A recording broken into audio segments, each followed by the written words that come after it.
Good evening, everybody. My name is Ian Blackburn. It is Wednesday, 7 o'clock. Time for Zoom and Wine. We take on a different topic every Wednesday at 7 o'clock. This week, we are talking about the bees of Piedmont, meaning Barolo, Barbaresco, Barbera. And we've got some incredible wine samples in our little jars this week. It's going to be a lot of fun. Here we go. This is Zoom into Wine. I can't believe it's already the middle of December.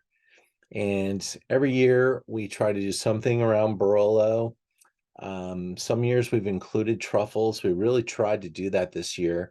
I'm not sure if it's just a strange truffle environment or if a lot of the importers are having some issues, but they were almost impossible to work with, so we're not working with them. It's kind of matters. A couple of years ago we had this great guy helping us. He doesn't do it anymore, so we've been kind of working with some different people, and some of them just aren't as good as that guy. So let's see if I could get my jars open. I got a new person on the jars. Anybody having a hard time opening these jars? My first jar is going to require the jars of the hands of life to get it open. Let me get a thing.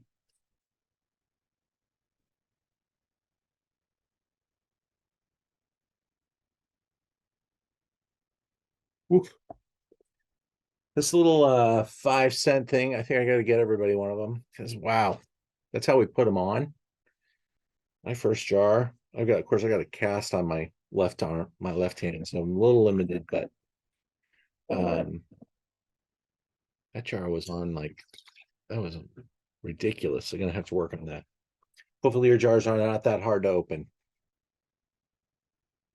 All right. We used to have a problem with leakage, so don't if we that can happen once in a while, but not if they're on like that. All right, so let's get rolling. Could use a little taste of our first wine, which is the Barbera, and just a little show of hands. How many of you have been to Piedmont? I will tell you, I've taken groups to Piedmont. There are a couple places in the world that are like home run place to go visit. Barolo is one of them. It is jaw-droppingly beautiful. The food is amazing. The wine region's, still young. We think of Barolo being around for a long time, but really just started to get organized in like the 1990s. I mean, there was Barolo for a while. Grandpas made Barolo back in the 40s, 50s, 60s, and further back, but they didn't know what they were doing. They were guessing. They were doing the grandpa recipe stuff. Now we've got vineyard expertise coming into the game. Got a lot of educated winemakers really raising the bar. Got more DOCG kind of awareness and amazing maps, understanding the land.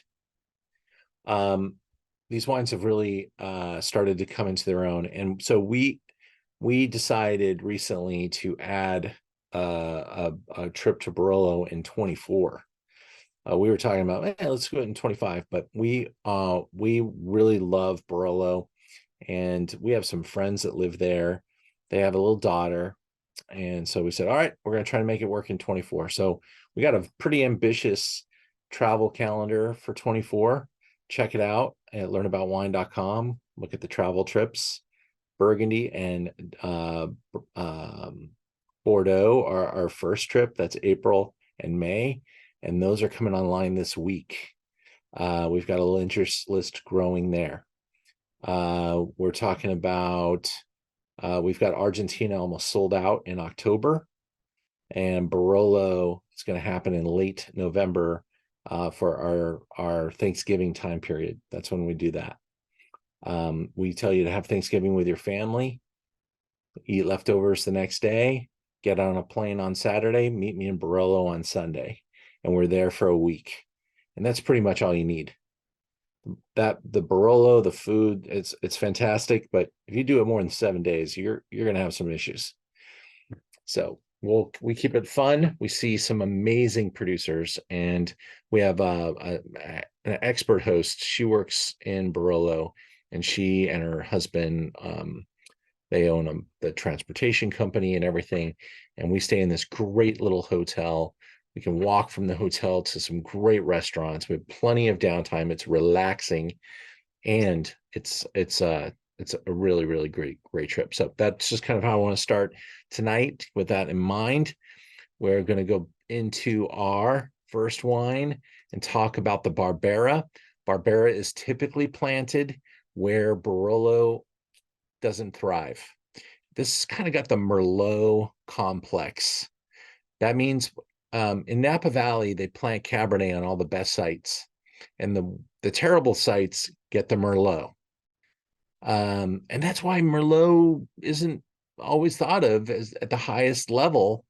And Barbera kind of suffers that same fate. So there are some examples of some Barberas that are planted on actual top noble soils, and they are amazing. But for the most part, Barbera is kind of planted on those edges and corners and slopes that are a little less than AAA prime. And there's two places where you plant Barbera. You plant it in Asti, or you plant it in Olba, and a lot of those soils are also planted to other grape varieties, and there's a lot of pressure for Barbera to get the best spots. So let's taste this Barbera and learn a little bit more about this Barbera. And we're going to taste a Barbaresco in a moment. We'll taste some Barolo in a moment. But this is Franco Conterno. He's one of the Conternos. In fact, he's the youngest generation of the Conternos. And he's kind of in charge of making all the Conterno family wines, including Grandpa's. So we'll talk about that more in a second. This is the Barbera d'Alba Franco Conterno. Actually, this is Franco. He's the dad. Then Grandpa is Aldo, and Daniele is the son. And Daniele makes all three of these wines. So this is Franco's wine, and it is a Barbera d'Alba. And when I say it's Franco's wine, he oversees. He definitely has the comments and makes the tells Daniele what to get done and how to do it and yada yada. But this is like the family tradition. This is how things get done, and they know that their reputation is based on their grandfather, but they are each building their own reputation for the future of their estate. And here's a picture of the property, which we actually took a group to on our last tour. In fact, that was just at the end of 2021. And we were in a kind of this weird spot where all of a sudden became good for us to travel. And then kind of COVID came back and everything shut back down for a moment. But we had like this magic trip, as we were the first visitors to come in. We left, and then things shut down. There was no inconvenience at all. It was really smooth. And we went up to Daniele's place, got a tour of the property, went down into the basements, tasted some wines out of the large wood casks. And this is a particularly nice little Barbera. So Barbera doesn't usually suffer from color. It has pretty good color concentration.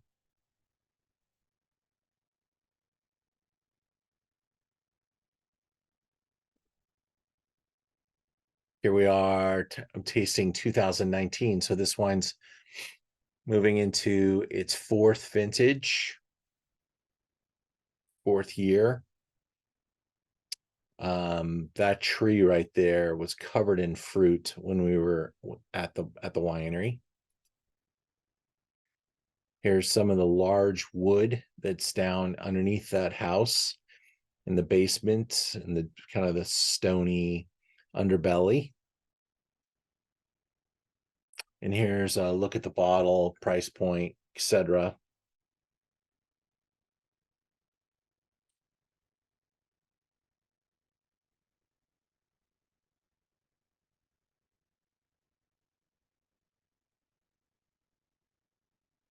I'm going to click through and go into my website and just see a couple things. We got 12 months in barrique on this wine. There's a nice little kind of second phase being developed here in this wine. When I purchased it, when I rated it, when I tasted it, it was a baby. And now it's kind of moving into a little more advanced phase. I have an 18 Barbera. I have some 19 from different producers, 18, 19, 20, 21. I have different quality levels for Barbera. This one's coming in right around 20 bucks, 21.95. I have like a $15 version, a $50 version. So they kind of span the different eras, different moments. 19's a solid vintage. Barbera is usually picked pretty early, so it doesn't have any late vintage pressures per se.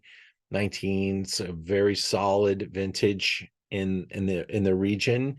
18 and 19 both get very good marks.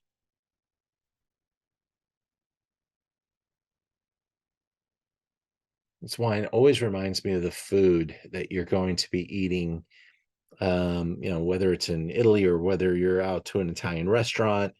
You can almost smell some dried meats, lots of spices and herbs. Getting just like a little hint of balsamic in the nose of this wine as well, which is kind of showing me that it's kind of advancing a little bit, kind of moving into a more developed, more mature version. These wines don't get enough respect for aging. They tend to be opened real youthful and smell almost like a fresh cup of yogurt when you first open them. They're so young and full of that youth and that fruity youth, but they do move into this phase where they start to show off a little bit more of that earthiness. Some truffly, mushroomy type of things can start to happen. And I really think that this wine's kind of getting there. And each person will have some different things that they like or dislike about the wine, but around $20, this gives you a lot of wine for the money and a good brand name, good family name. And this would be just fantastic with some really nice appetizers. We go out to the restaurants there, maybe get some crudo or some it's kind of like steak tartare, basically, with some capers or olive oil, salt, pepper. They do a whole thing, and it's not just ground meat. They actually chop it, and it's Piedmontese beef, which is really tender, and lots of lemon and maybe some Parmesan and some arugula and a glass of Barbera. I'm in heaven.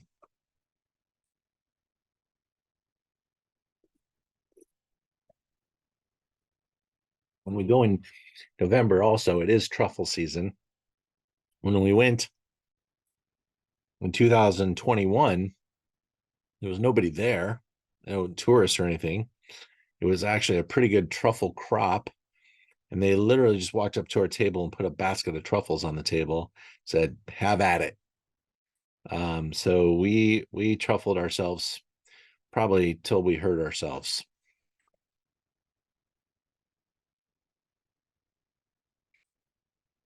Anybody want to comment about the Barbera? Is this what you look for? You like, you don't like? This is your show too. You're a part of it. And we'd love for you to just give us any comments you might have.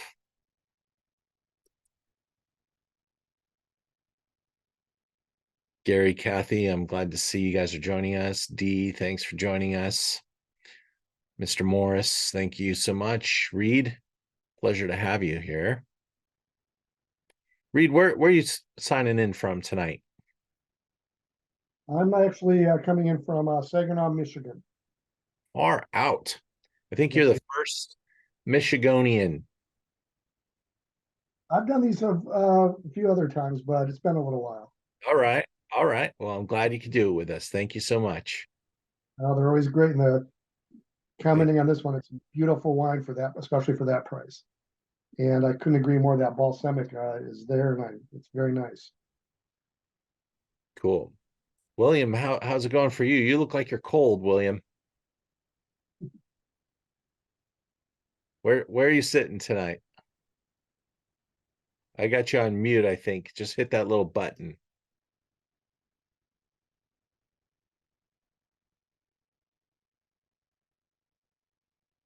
You see that little unmute button? Yep. There you go. No, just that heat's out tonight, so I'm drinking cold wine. So. Oh, wow. Yeah. Where at? Where's home? New Mexico. Oh, far out. I was just there in Albuquerque. Yeah, I just live north of it. They a power line went out. They'll get it back on soon. That's what happened to my Thanksgiving 2 years ago. Went out to visit my uncle. He lives in Placitas. Yeah, that's where I live. Really? Yeah. I'm my uncle Roy Blackburn. Everyone calls him Mo. He's out there. My Aunt Eve. And we went out there 2 years ago. Remember when the power went out for Thanksgiving? Yeah, it's unfortunately fairly common out here. Yeah, we had to throw all Thanksgiving away. Yeah. It was not. Yeah, get some strong winds, and they'll drop some of the power lines. So it's the price it pays to live in the country. That's right. It's gorgeous there. Just stunning, beautiful views, and that's why so many painters live out there. Yeah. Well, I'm glad you could join us. I'm glad we could get wine to faraway places. Natalie, how's it going? It's going good. I like this first one.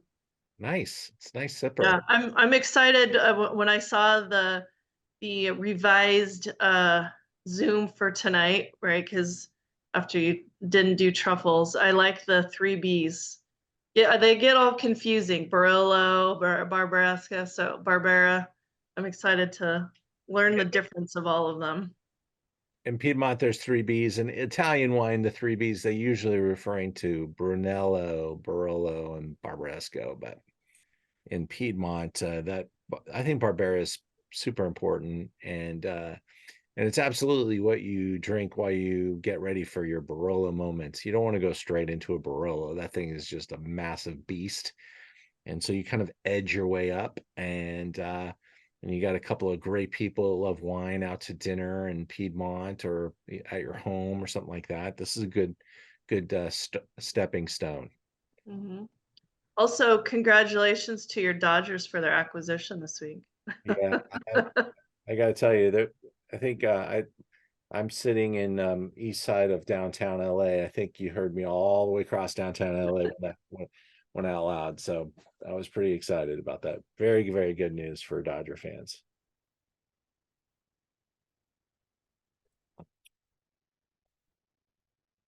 Well, we're off to a good start. Let's move into wine number 2, which is fun for me to open up with you guys because frankly, sometimes when you own a little wine store, you can be a little spoiled and you can almost forget that there's some cool stuff to explore. Maybe you even bought a case of this wine in your store and you're like, oh my gosh, I forgot about this one. So we're in Piedmont. This is a top house, Castello di Verduno. And they make beautiful wines. And I like finding these little kind of varieties that have almost gone extinct because, once people think Barolo is the only way to go, there's all these other ancient grape varieties that get less and less, important. They're taking up valuable real estate, and they start to pull them out and they disappear. So we're down in Verduno. I don't like that map of this, so I'm going to show you a different map. This is a kind of an ugly website, but an effective map.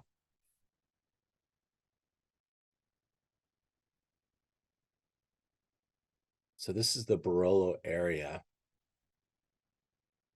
And here's Verduno right here at the very, very top. And that's where we're at for our next wine here.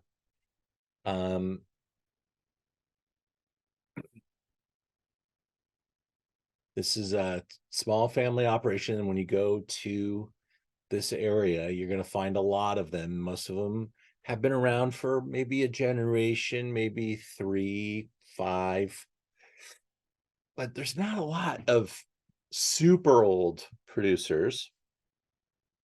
Probably really started to become a business, in the 1960s were a pretty golden moment for they had this series of vintages from like 1960 to 1969 where you just couldn't make bad wine. It was just like the best wine you could make, and they aged beautifully. So a lot of people, a lot of money is going into Italy looking for 1950s, 1960s Barolos because they paid pennies for them. The maybe 2-3 years ago, you could have gone in there and bought some really nice older wines for $100-$200. Now the prices are getting a little bit crazy for some of these ancient ones because they're not really made with perfection. You're just super happy when it's a 1960 and you open it and it's still delicious. But you compare that to the elegance and the finesse and the quality of a young 2018 wine. There's nothing in common between these wines anymore. But some of these old 60s Barolos go for over $1,000. Yeah, I hope your jars are easier to open than mine. My jars are just, I don't know if they did that to me on purpose,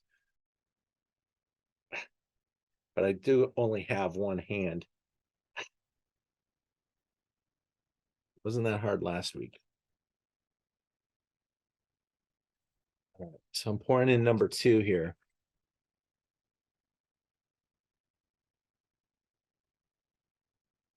Well, most of the buildings look something like this. I mean, they come from the past. They maybe have different generations involved. So, they continue to build on them. The grape here is called Pelaverga. Let me try again. Pelaverga. Pelaverga is the grape. It's indigenous to Verduno. One of the most eagerly anticipated releases each year is this little wine. I got presented last year the opportunity. I'm like, what is Pelaverga? And they brought me a taste. I poured it in a glass right now.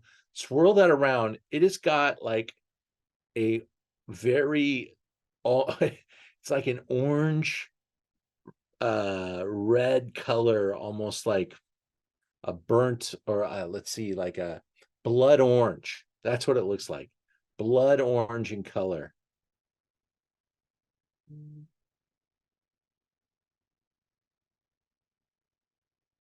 Oh, that nose is awesome.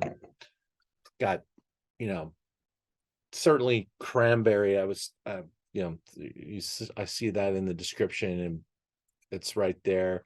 A little bit of that kind of bruised strawberry. Your mouth almost starts to salivate when you smell these wines because that is your mouth going into protection mode. It knows it's just about to get rocked by some serious acidity. And so it's like coating your mouth with saliva. It is like, let's slow some of this down.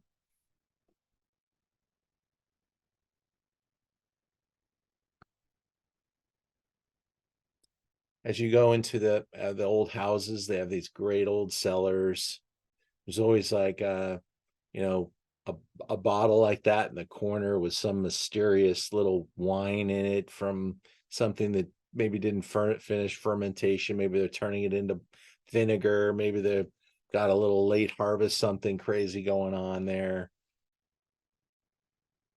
This is what almost every single crew or village has. They built all the homes like this up on top. They could see you coming. It was a defense. You know, got the butcher, the baker, the candlestick maker, all on the same street. Probably a major church element, very cathedral oriented towns. And all this great architecture, lots and lots of brick.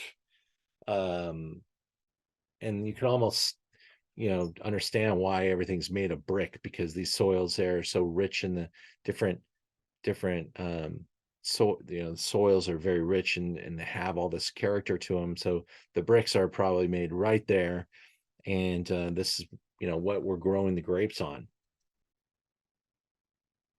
So this is a really fun kind of blow your friend's mind type of wine. It's a very good producer with a very good reputation.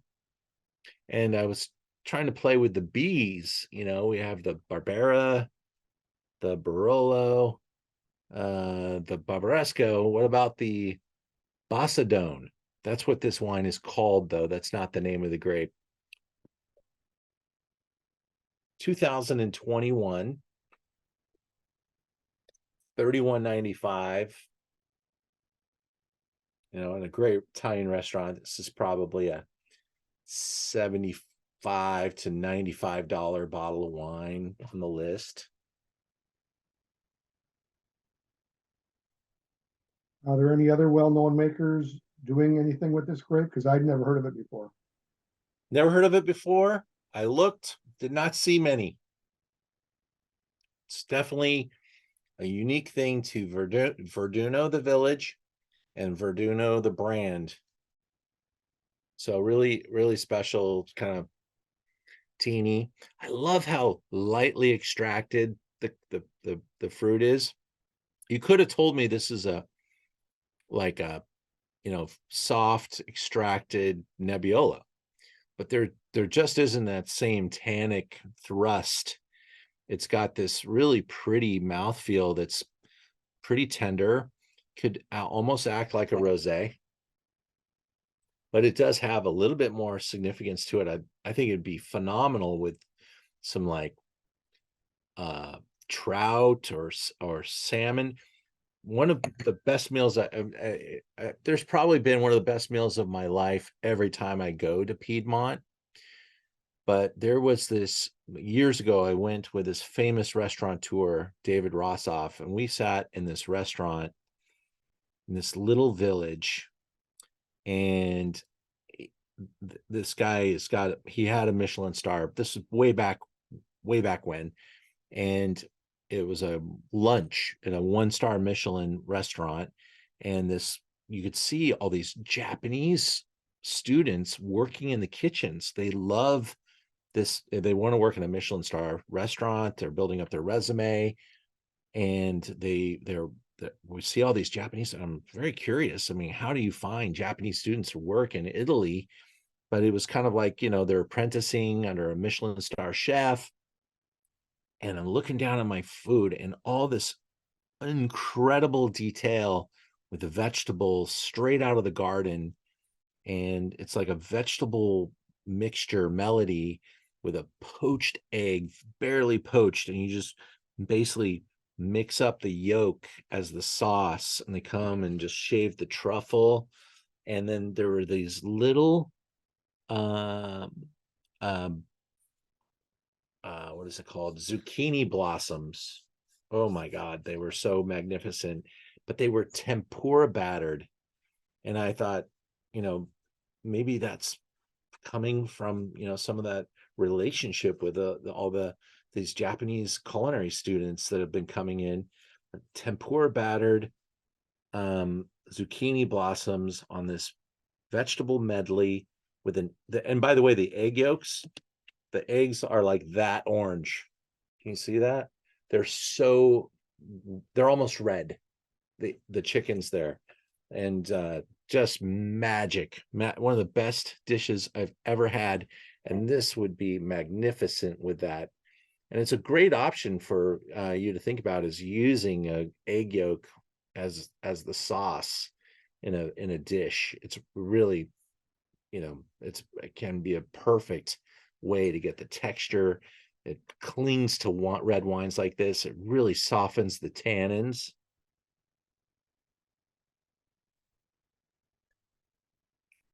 Fun fact for you. Yeah. In Italy, the yolks are a lot more orange because they feed the chickens carrots. So it's the orange from the carrots that colors the yolks, so they're more orangey. Did not know that. That's cool. Do they have to shred the carrot for the chicken, or do they just handle it? I'm not sure if they just dice it up or if they shred it, but a lot of the chickens there are eating just food, like food instead of it being tossed away is tossed to the chickens. Well, ever since the pandemic, I started really paying attention to the quality of the eggs that I buy. And I go to the local store, and we got these farmers markets and stuff. And there's this one brand that we found that the yolks are like that kind of orange, and they're coming from California here. So maybe that secret is out now. But those eggs, by the way, are like $10 a dozen. But to me, that's my sacred meal. I love having my eggs in the morning, and good ones. Some things you can skimp on, and that's my little luxury for breakfast. And this might go well with that. We'll try it another time.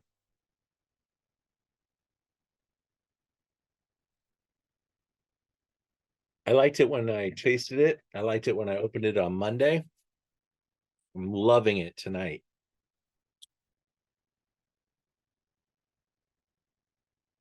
Wine number 3.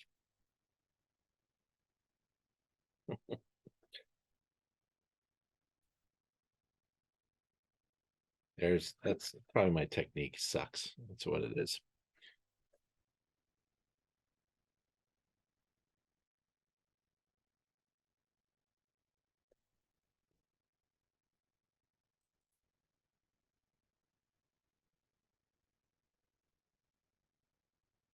All right.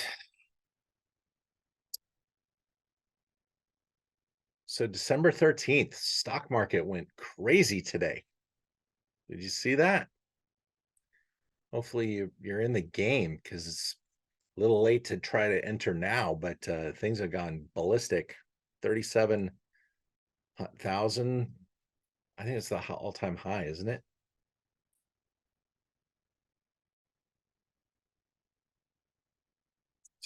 That usually means good things for the wine business. We start to sell some pretty good bottles of wine when people are getting nice dividend checks. So we're hopeful, because business has been better for December for sure, but since July, you could see the stores really kind of just holding on. So we're optimistic for the future. Wine number 3.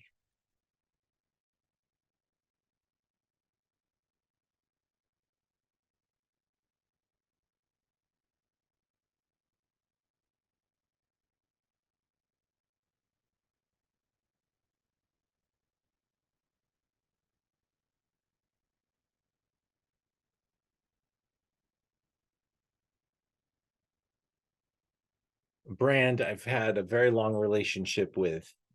This is Michele Chiarlo. And since I put this Zoom together, Mr. Chiarlo actually passed away. Believe he was about 80, 82. His sons have run the winery for years, but this guy is really a visionary and really made some amazing things happen for the Chiarlo family. And he was just super. When I first started working in wine, I had a goal someday working for co-brand, and I got to co-brand by 1997.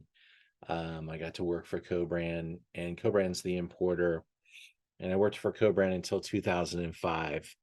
And from 97 to 2005 was the golden era of working for these guys in the wine business and everything. It was just absolutely amazing what was happening.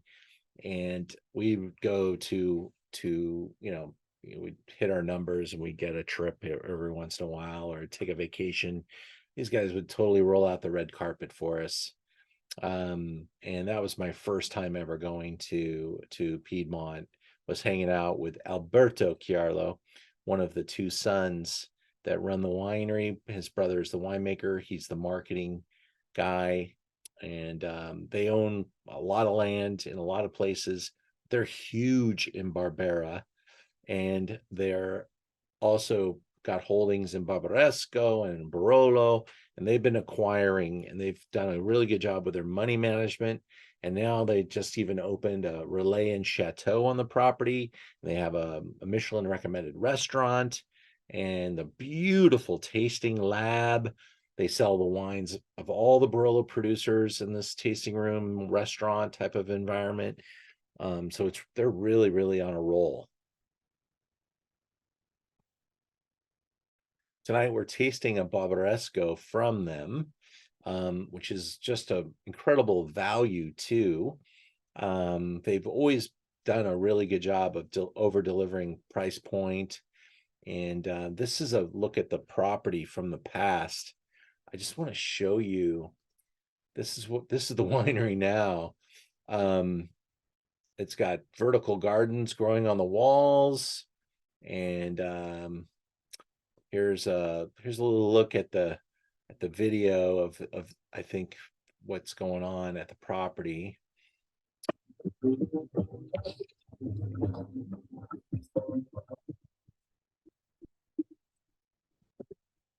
It's going to have some dance music and an Italian video. It's required. And they own a huge slice of the Trequio vineyard. This is that's the tasting lab. That's where we went this last time and had a great meal. And they're just kind of making sure that the future is good for the family, and they're building something enduring. And so they continue to add on to that building. Everything's built down into the basement. That's the Palais Trequio. So if you're looking for a potential destination, that would be a good one. Who's that guy? All right, let's go back in.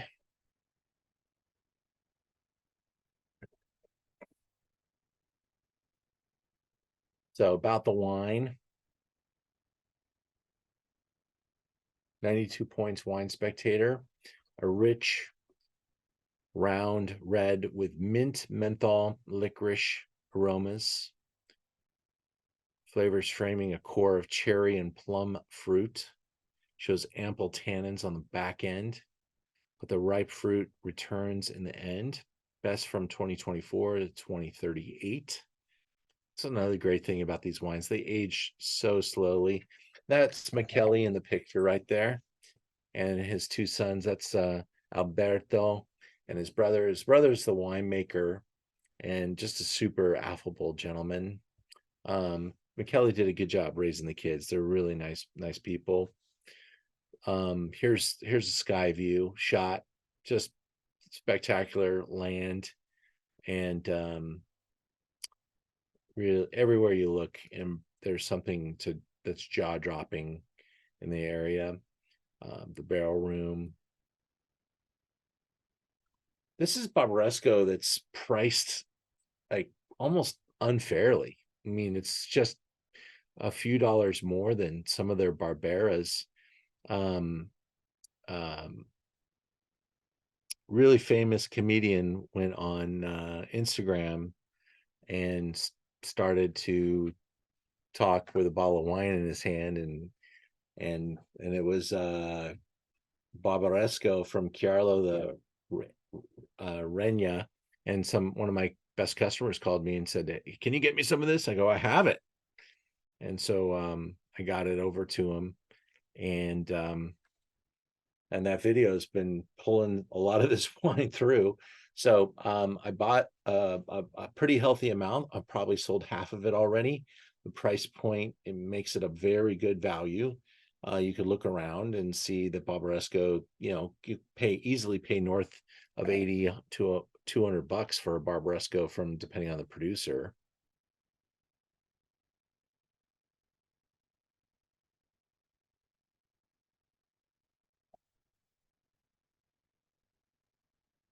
That's good.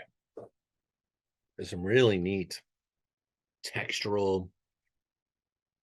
I mean, that thing's got kind of like that plum skinny type of thing happening, and then all of a sudden you hit that wall of tannins that just comes in, goes across your palate, wakes everything up. 100% Nebbiolo. The reason it's called Barbaresco is that's the place, that's the area, and it's kind of the extreme of Barolo. It's not Barolo anymore. You're in Barbaresco, and the soils here are a little more limestone and a little softer soils, not as much red soils. I mean, when you walk through Trequio, your feet are literally orange in Barolo. Here it's rocky, limestoney, but it's not going to change the color of your feet. And you get some really interesting aromatics and textural things. You also don't see the same amount of heat there. So color doesn't tend to be as dark as Barolo, but tannins don't tend to be as powerful as Barolo. And they sometimes refer to it as a little more feminine in style compared to a Barolo.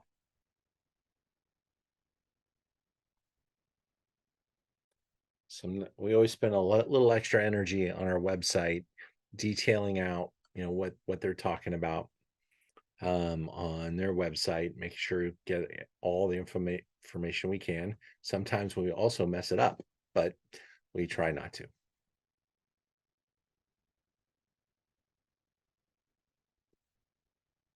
I hope you're enjoying that Barbaresco as much as I am. It is a youthful 2019, but again, they're talking about 19 being a very good vintage, and this is kind of like, you're going to see Barbarescos come in a little bit earlier than Barolos typically, but 18 Barolos are really good, really pretty, and 19, this Barbaresco is pretty great.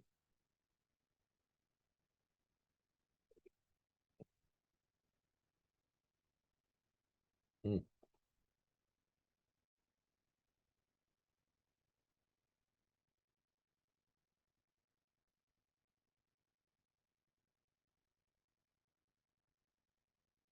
Any questions, comments?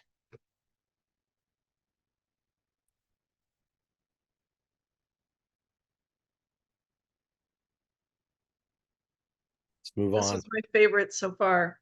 All right, Natalie, thank you. Yeah. Yeah, that I love everything about that wine. So I moved through a number of different producers because when we travel there, we see different producers, and there's so many good ones. I mean, I think I could have a wine store with nothing but Barolo. And if you go to the Barolo region, you'll walk into a wine store, and that's what you'll find is a wine store with nothing but Barolo. And some of the restaurants that they'll have like multiple, 10 different vintages of the same wine.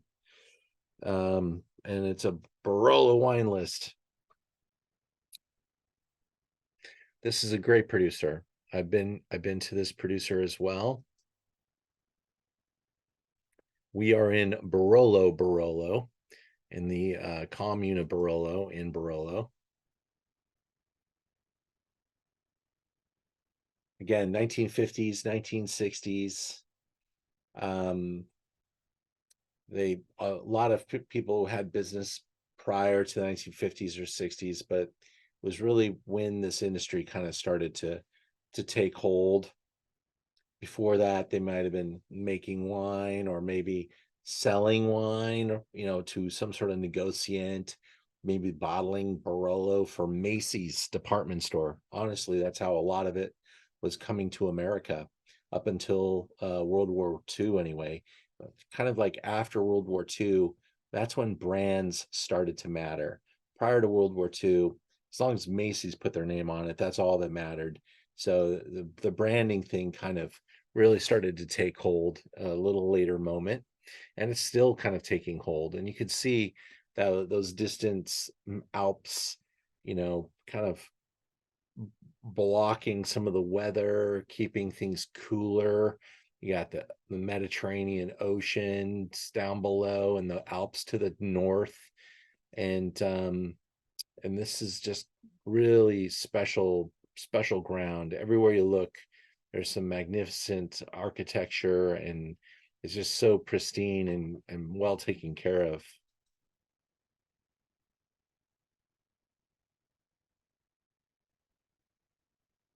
The vines are mature, which is an important determining factor of quality. High quality fruit from mature vines, traditionally vinified, long macerations, and aging in large barrels for 30 months. This is a big deal for the Barolo world. That's slow evolution, making Barolo, a lot more expensive and a very difficult business because of the time turn. 30 months. Not very many wines of the world see 30 months in wood.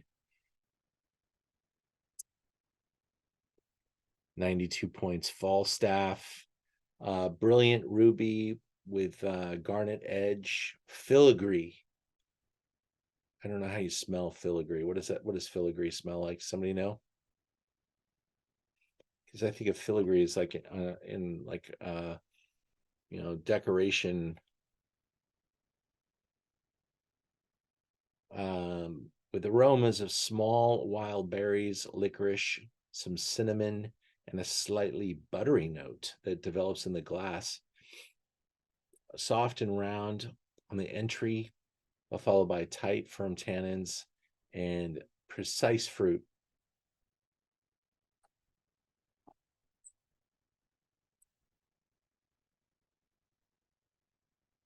I wonder if that suffers from some sort of translation software. Don't like the way that review reads. I think Falstaff writes it in Italian or German, so that might be a translation.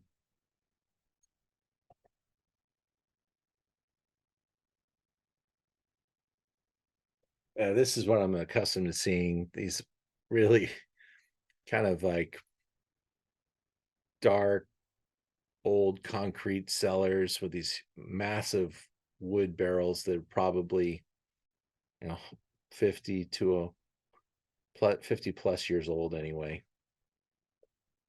The wine just really slows down in these things, and it's not about putting wood on the wine, it's just about giving it slow amounts of time.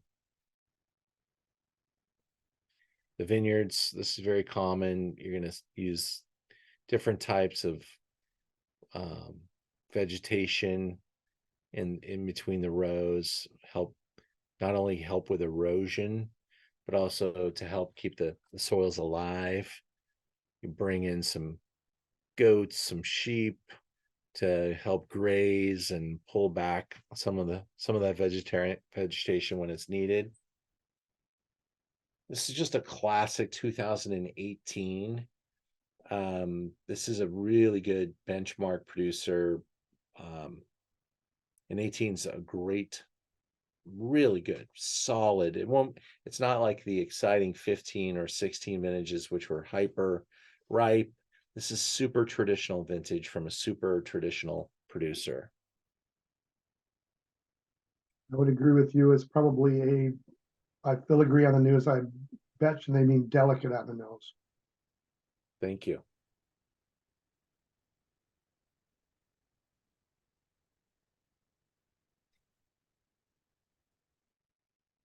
Isn't that nose cool though?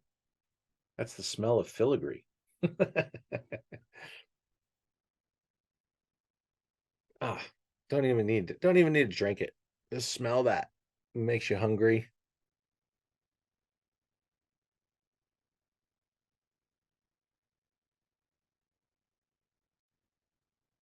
I think this is my favorite so far. All right.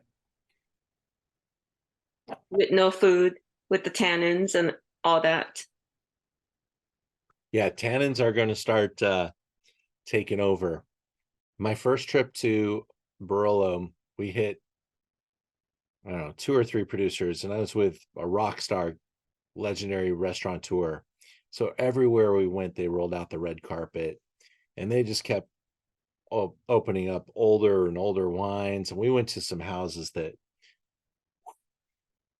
tannin is like their measuring stick. You know, how much tannin can we get into that glass? And I got hurt so badly on that trip. I lost it. It really broke me down. Barolo this is like, if for those of you that, already, Barolo is the most tannic wine on the planet. And these colors sometimes freak people out. They're like, that looks kind of soft. That looks kind of weak, whatever. You put that in your mouth and it'll just rip and shred.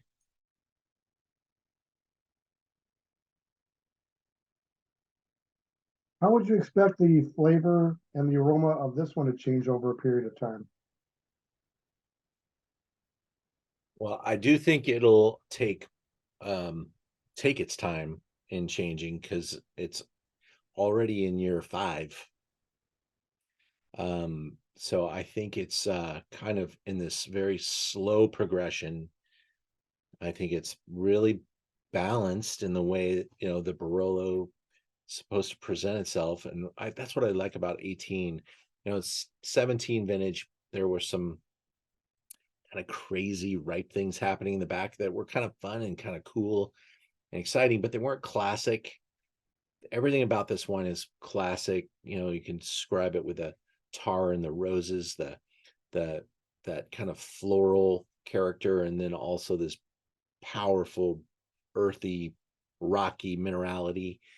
And I just think that over time, this wine, those tannins slowly melt a little bit, and that exoticness just continues to kind of come from the nose of the wine. I think this is the kind of wine I like it where it's at, but I know that it's got way better, more interesting, complex days ahead of it. I mean, these wines at this phase, they're just getting beautiful, but now they just need to add some wisdom and start to develop with the complexity, which would be described as kind of advancing some age. Maybe you'd start to smell, some more like dried meats, more pepper, more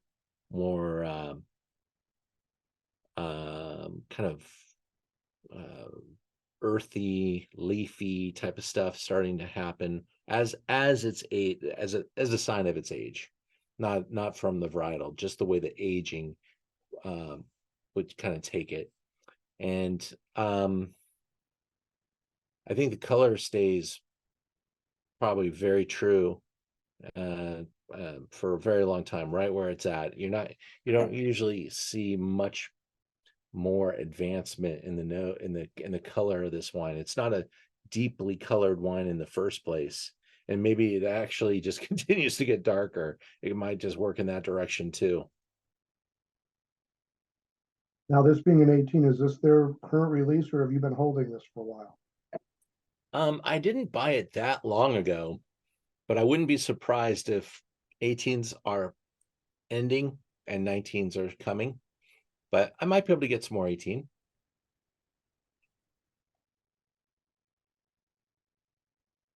Yeah. I think I have 6 or 7 bottles of this one remaining in the store at this time. But I would order it again if I needed to or could.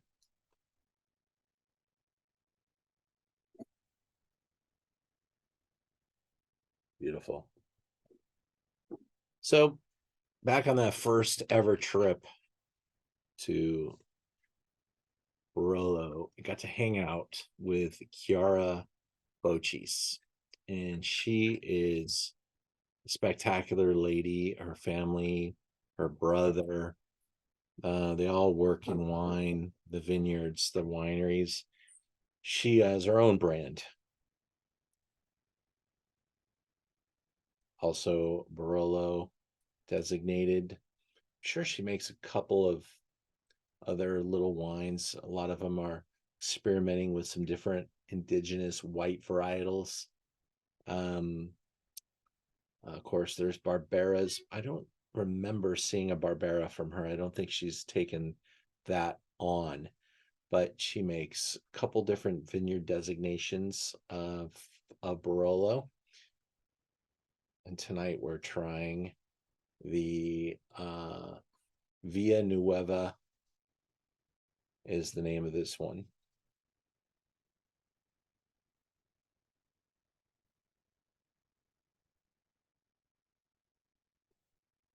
All right, there we go. That's our so-called Via Nuova.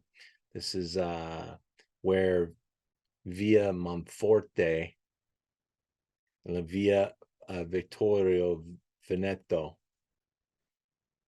meet. So it's that's the kind of the location, Via Nuova. Winery vinifies only the grapes provided by the estate vineyards, about 2.5 hectares. 2 hectares in Cannubi. That's one of the wines that she makes. The rest in the locality of Villanueva.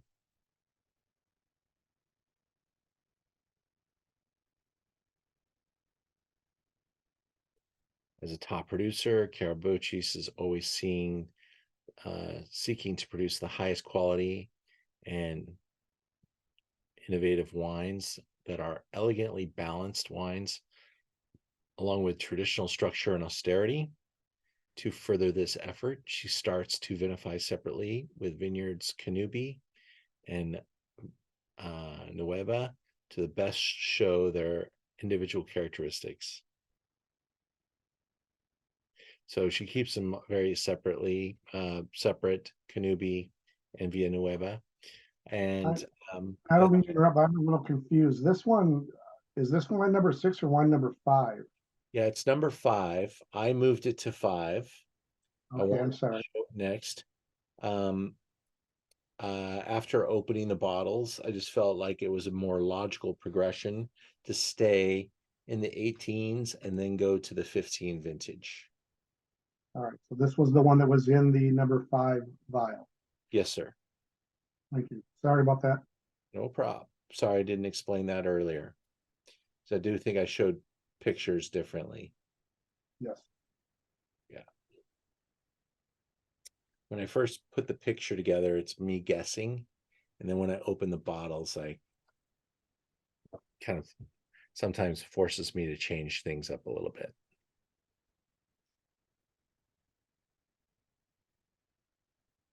So, suckling 94 points, fascinating aromatic complexity that keeps your nose hovering over the glass. Raspberries with ginger biscuits, flowers, and a twist of basil. There's a deeper layer of crushed gojo berry and talc-like minerals. Full, intense, silky, and tainty. Silky and tainty, with well-integrated tannins that even add a chocolatey touch from organically grown grapes. So tempting to drink now, but better from 2024.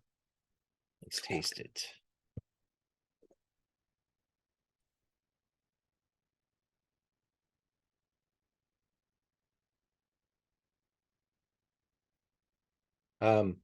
So sometimes the wines really do kind of deliver based on what you know of the personality of the winemaker. A couple of weeks ago, we had a session called Heroes of Cabernet, and we had Russell Bevan, who is, he is a massive individual and makes massive wines that express his massive personality. This woman is beautiful, thought-provoking,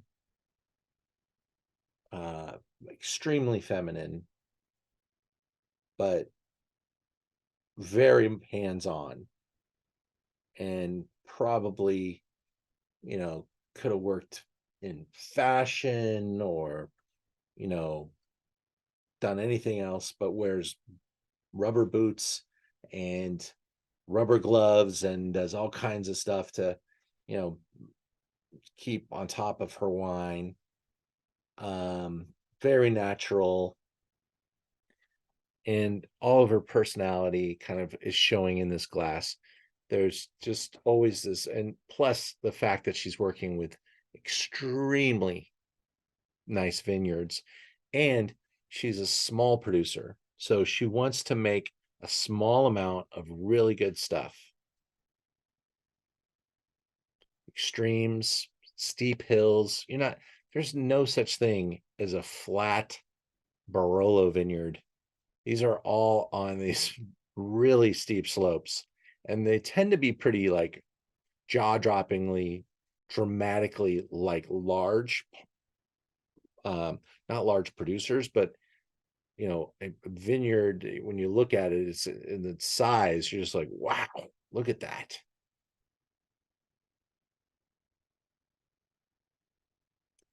She gets more for the bottle, for sure. And her wine continues to go up in value. It's an investment grade brand with her at the helm. Every year when I buy her wine, it's at a higher price.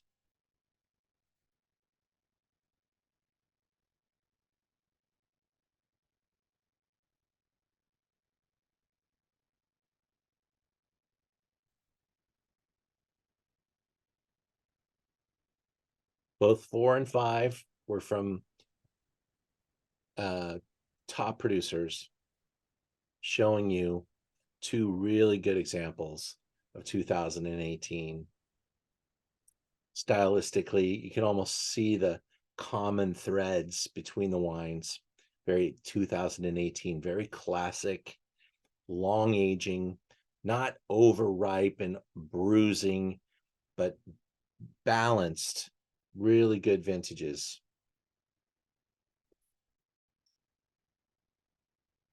Not underripe either. So just super, super wonderful vintage. I hope you enjoyed that. It's, to me, this wine is, if you never tasted Barolo before, you get to wine number 5. These start to like, they start to hurt your palate. And you're like, I can almost take, maybe some of you are feeling fatigue already. I didn't taste any wine today at all until this class, and I'm feeling like these wines are definitely impacting me. And this one here just has so much personality, whereas number 4 is so classic, so astute, so right down the middle of the the bowling lane. It's going to hit the target perfect. This has got like curveball action, and it's going to land right as a strike down the middle, but it's a big sweeping curveball. When Clayton Kershaw throws it, they call it Uncle Charlie.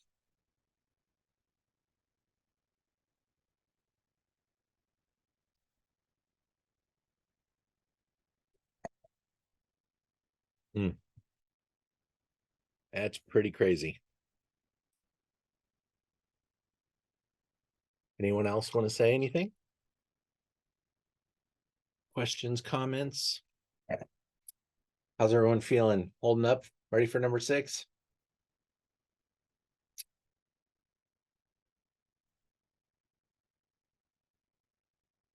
Setsuko, I know you're out there listening.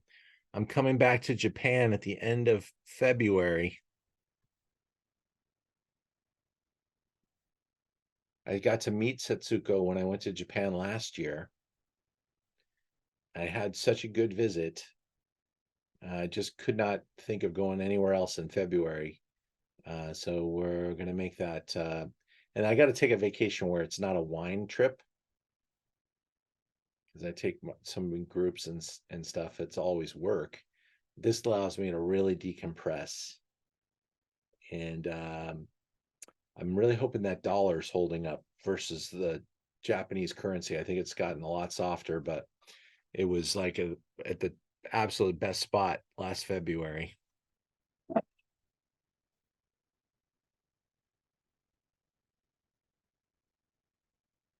It was nice to meet you too, Setsuko. We'll have to rendezvous. I'm not going to spend as much time in Tokyo this time. Gonna see other parts, but I will be in Tokyo for a minute. Couple days.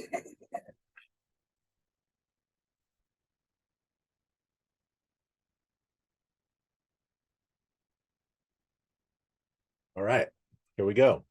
Now we're going to change gears because we're going to go to something a little different. This is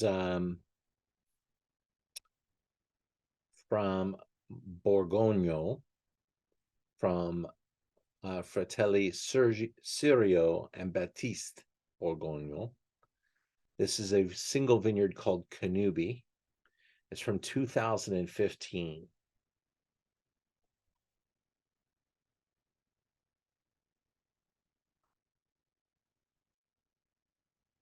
Now, this wine came into my life from a small importer. He brought this in recently purchased. This is a Barolo producer. Cannubi's a very famous site.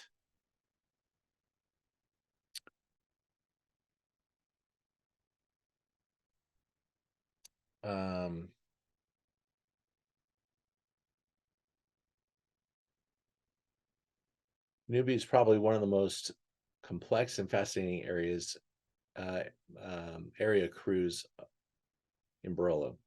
With its strategic location, this hill gathers in harmony, deep and compact soils of Elvizonian side of the Barolo area, sand and Diona d'Alba and clay with lime content, represented by the municipalities of Monforte d'Alba, Castellione, Folletto, Serralunga d'Alba, and the most delicate and soft elements of Tortonian component, marl, Sant Agat fossil found in the village of Lamora and Verduno. Okay, that was a lot. That was a lot of mouthfuls there. But basically, when you stay where we stay in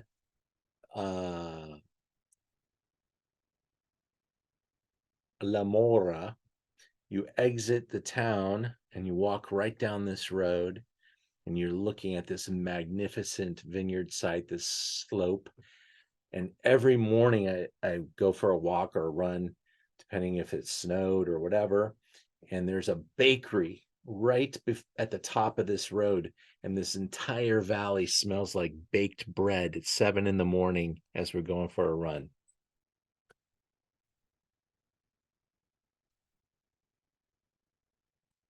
And that's right across the way from our hotel.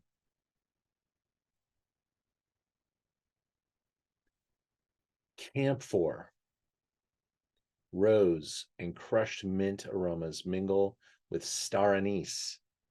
This fragrant red, firmly structured, showing finesse, youthful, austere palate, offers pomegranate, sour cherry, licorice, and ground clove, alongside assertive tannins. Much easier to read that.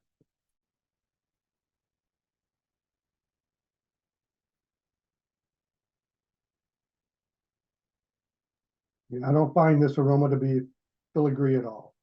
No, it's not got the, this has got more of a masculine crushed rock kind of a chunkiness to it. I wouldn't say it's got the same wine pedigree in the winemaking, but it's aging pretty well. It is comes from a very noble site. It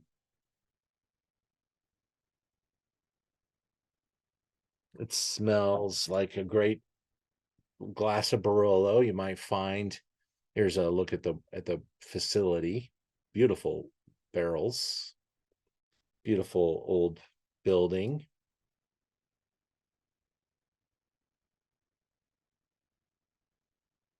And a hell of a great price. Small importer, brand is teeny, doesn't have a huge reputation. This is grown right off of their estate. There's a lot of different owners of Cannubi. They're one of them.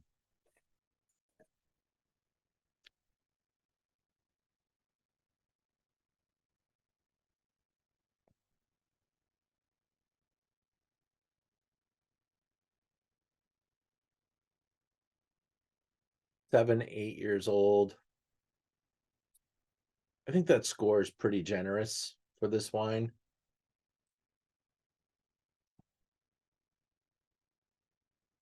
But it's definitely got, you know, some nice age to it, development. Got a lot of kind of you know, if you put your osobuco in the oven for a while, that you get that meat to just fall off the bone. That's kind of what I'm smelling here. Those tannins are starting to relax and integrate, and it really smells like, you know, some nice meat that has been slowly cooking down and reducing.